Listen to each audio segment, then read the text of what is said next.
Hello everyone, welcome back to my channel. अब हम solve करेंगे कि एक्सरसाइज 2.5 और क्वेश्चन नंबर 15 और 15 के अंदर क्या दे रखा है कि कोई भी एक रेक्टेंगल है, उसका एरिया दे दिया, कितना दे दिया 25a² माइनस का 35 प्लस का 12।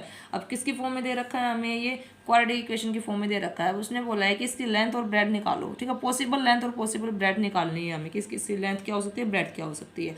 अब एरिया दे रखा है तो हमें क्या पता है कि we know that area of rectangle क्या होता है, सभी को पता होगा। फॉर्मूला कैसे निकालते हैं, लेंथ मल्टीप्लाई ब्रेड निकालते हैं। तो एक लेंथ होगी एक ब्रेड होगी, उन दोनों की जब मल्टीप्लाई करवाई तब हमारे पास ये पॉलिनोमियल निकल के आया है, ठीक है। तो यानी कि मेन बात क्या है कि हमें इसके फैक्टर करने हैं। कितने फैक्टर आएंगे, पावर 2 दे रखी तो 2 फैक्टर आएंगे। तो दोनों फैक्टर में से एक तो क्या बन जाएगी, अपनी लेंथ हो जाएगी, एक क्या बन जाएगी, अपने पास ब्रेड हो जाएगी।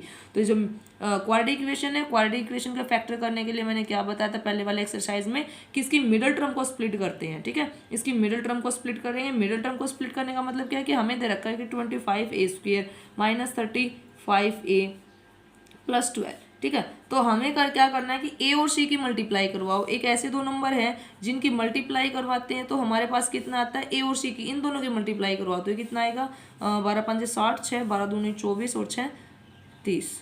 कि एक दो नंबर ऐसे हैं जिनकी मल्टीप्लाई करवाते हैं तो किसका आता है, प्लस का 300। और अगर हम उनको ऐड करवाते हैं तो ये वैल्यू आती है कितनी, -35। अगर हम इन दो नंबरों को ऐड करवाते हैं तो हमारे पास कितना आता है, -35। तो सबसे पहले हमें माइनस का हमें साइन का देखना होता है कि दोनों नंबरों के पास किस टाइप के साइन है। तो हमने देखा मल्टीप्लाई करवाई तो प्लस का साइन है। अब मल्टीप्लाई के दौरान अगर प्लस का साइन आता है तो दो कंडीशन होती हैं, या तो दोनों नंबर प्लस के हैं या फिर दोनों नंबर क्या हैं, माइनस के हैं। तो अब हमारे पास क्लियरिटी नहीं आई है कि दोनों प्लस के हैं दोनों माइनस के हैं। तो हम नीचे चलेंगे, हमने देखा साइन किसका है, माइनस का है। तो अब अपने पास यहाँ पर क्लियरिटी आ गई कि दोनों नंबर क्या मिलेंगे, अपने पास माइनस के मिलेंगे। तो देखो भाई, अब करते हैं। अब दो ऐसे नंबर जिनकी मल्टीप्लाई करें तो कितना था 300, उनको ऐड करें तो कितना था 35। अगर ऐसे करने बैठेंगे तो बहुत टाइम लग जाएगा, ठीक है। तो इन क्वेश्चनों को थोड़ा सा याद भी रख लो। ज़्यादा क्वेश्चन नहीं है, 3-4 क्वेश्चन नहीं है। एक वॉल्यूम का है, ये एरिया का है। तो फैक्टर जो होते हैं अपने पास वो होते हैं 300 और 35 के दो नंबर है, एक है -20 और एक है -50। जब इन दोनों को ऐड करेंगे तो कितना आएगा, -35। इन दोनों की मल्टीप्लाई करेंगे तो कितना आएगा, 300। अगर ऐसे भी थोड़ा सा लगता है, मतलब बात हजम ना हो कि भाई हम कैसे निकालें, तो एक काम कर लिया करो। ये जो हमें मल्टीप्लाई के दौरान जो नंबर आया है यानी कि 300, इसके पहले फैक्टर करो। फैक्टर करेंगे तो कितना आएगा, 150। फिर 2 से 2 7 जा 2 5 जा, फिर 3 से कितना आएगा, 3 2 जा एंड 3 5 जा, फिर 5 से 5 जा, ठीक है। अब ये जो नंबर है ना, इन दो नंबरों को इस टाइप से, सॉरी, इन सभी नंबरों को इस टाइप से मल्टीप्लाई करो कि हमारे पास दो नंबर आए और वो दोनों नंबर किसके होंगे, माइनस के होंगे। और जब उन दोनों नंबरों को ऐड करेंगे तो कितना आएगा, -35 का। कैसे, तो कुछ समझ नहीं आया कैसे। जैसे कि हम मान लो हमने इन दोनों नंबरों की मल्टीप्लाई करी, कितना आया, 2 2 जा 4। अब बाकी के जो नंबर बन गए उनकी मल्टीप्लाई करो, कितना आएगा, 5 5 जा 25, 3 जा 75। एक आ गया 4, एक कितना आ गया 75। दोनों किसके हैं, माइनस के हैं, दोनों माइनस के हैं। लेकिन इनको ऐड करेंगे जब कितना आएगा, -79। आना कितना चाहिए था, -35, ठीक है। तो ऐसे ऐसे करके हमें पेयर बनाने हैं। अब जरूरी नहीं है कि दो दो के बना लो। अब आपको देखना पड़ेगा, ठीक है, कि ये कैसा बनेगा। जैसे कि मैंने क्या काम किया, 2 की मल्टीप्लाई 2 से 4 से, 4 की मल्टीप्लाई 3 से 12। चलो इनके पेयर बना लिए, कितना आया भाई 12। बचे क्या, ये बचा 5 5 जा 25, कितना आया 25। दोनों माइनस के हैं, दोनों को ऐड करेंगे तो कितना आएगा, -37 आएगा। कितना आना चाहिए था, -35, यानी कि ये पेयर भी नहीं बना। अब देखो 2 की मल्टीप्लाई 2 से 4, 4 की मल्टीप्लाई 5 से कितना आएगा 20, 5 की मल्टीप्लाई 3 से कितना आया 15। दोनों किसके हैं, माइनस के, हो गई ना, ठीक है। -20 -30 कितना आएगा, -35। तो अब यहाँ से भी, लेकिन ये चीज़ इतनी इजी नहीं है जो यहाँ पे दिखाई दे रही है, ठीक है। ये चीज़ प्रैक्टिस मांगती है भाई। अगर प्रैक्टिस करोगे तब ये क्लियर होगा। मेन काम क्या है कि इन्हीं नंबरों की, ये जो फैक्टर है ना, इनकी आपस में मल्टीप्लाई करके दो नंबर लेके आने, कोई भी दो नंबर, उन दो नंबरों को फिर आप साइन देखो कैसे साइन है, उसी साइन के अकॉर्डिंग जब ऐड करेंगे तो ये नंबर आना चाहिए अपने पास, ठीक है। अगर डायरेक्ट याद रख सकते तो डायरेक्ट याद रख लो।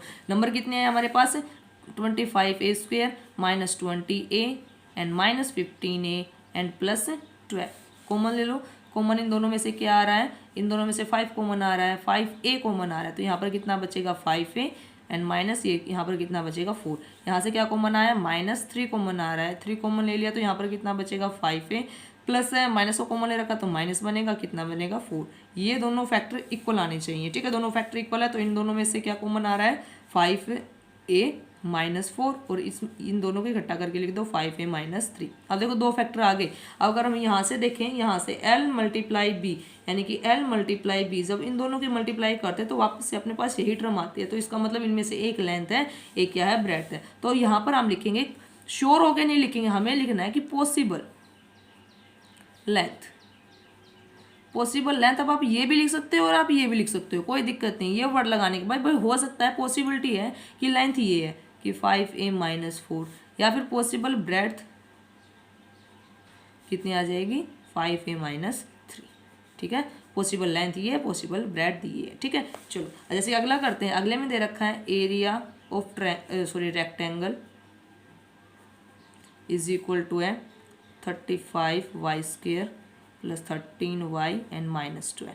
फिर से क्वाड्रेटिक इक्वेशन है, तो हमें पता है एरिया ऑफ रेक्टेंगल क्या होता है, लेंथ मल्टीप्लाई ब्रेड्थ, यानी कि पहले वाले इक्वेशन की तरह दो फैक्टर आएंगे जिनकी मल्टीप्लाई करेंगे तो ये वाला पोलिनोमियल आएगा। अब फिर से क्या करेंगे, दो, ये क्वाड्रेटिक इक्वेशन है, क्वाड्रेटिक इक्वेशन के कैसे करेंगे, मिडिल टर्म को स्प्लिट करके, यानी कि दो नंबर एक ऐसे हैं जिनकी मल्टीप्लाई करें तो कितना आता है, 12 की मल्टीप्लाई 35 से करेंगे तो कितना आएगा भाई, 12×5 = 60, 12×3 = 36 और 42, और साइन किसका, माइनस का। ठीक है, ऐसे दो नंबर है जिनकी मल्टीप्लाई करते हैं कितना है, -420, और अगर उन दोनों को ऐड करते हैं हम तब कितना आता है, प्लस का 13। देखो ये चीज़ देखना, कितना आता है, प्लस का 13। तो ऐसे दो नंबर, तो पहले साइन का देखते हैं। साइन मल्टीप्लाई के अंदर साइन किसका है, माइनस का है, तो पक्की बात है एक प्लस का होगा एक माइनस का होगा। ठीक है, नीचे गए, नीचे देखा साइन किसका है, प्लस का है, तो बड़े वाला नंबर किसका होगा, प्लस का, और छोटे वाला नंबर किसका होगा, अपना माइनस का होगा। ठीक है, अब ऐसे दो नंबर जिनकी मल्टीप्लाई करें तो आए 13, और उनको ऐड करें तो कितना आता है, सॉरी मल्टीप्लाई करें तो कितना है, -420, ऐड करें तो कितना है, +13। ठीक है, तो ऐसे दो नंबर अपने पास 18 और -15। वही बात अगर आपको समझ में ना आए तो फिर से आप 420 के फैक्टर करो। ठीक है, 420 के ऐसे प्राइम फैक्टराइजेशन फैक्टर करो, फिर से किसी ना इन नंबरों को मिला के ऐसे दो नंबर बनाओ, एक प्लस का होगा एक माइनस का होगा, और प्लस का कौन सा है वो भी पता है आपको, बड़े वाला प्लस का होगा छोटे वाला माइनस का होगा, उनको ऐड करेंगे तो कितना आना चाहिए, 13। ठीक है, अगर डायरेक्ट याद रख सकते हो तो डायरेक्ट याद रख लो। तो फैक्टर नंबर कितने हैं अपने पास, 28 -15। तो यहाँ पर हम क्या पुट कर देंगे, 35y² plus 28y -15y and -12। अब इसमें से देखो क्या कॉमन आ रहा है, 7, आई थिंक 7 कॉमन आ रहा है दोनों में से, है ना। तो 7y, यहाँ पर बचेगा भाई 5y और ये 4। यहाँ से क्या कॉमन आ रहा है, यहाँ से -3 कॉमन आ रहा है, 3 कॉमन लिया तो यहाँ पर कितना बच गया, 5y, माइनस का है तो ये किसका हो जाएगा, प्लस का हो जाएगा, ये कितना बचेगा 4। ये आपने बिल्कुल सेम आने चाहिए, सेम आ गए तो इसका मतलब अपना सही है। तो कैसे लिखेंगे, इसको कॉमन ले लो, 5y + 4, अंदर कितना बचेगा यहाँ पर, 7y -3। ठीक है, तो फिर से possible length is equal to 5y + 4। आप ये भी लिख सकते हो, कोई दिक्कत नहीं है। ठीक है, एंड पॉसिबल ब्रेड्थ कितनी आ जाएगी अपने पास, 7y -3। ठीक है, चलो ये हुआ अपना question number 15। Thanks for watching my video.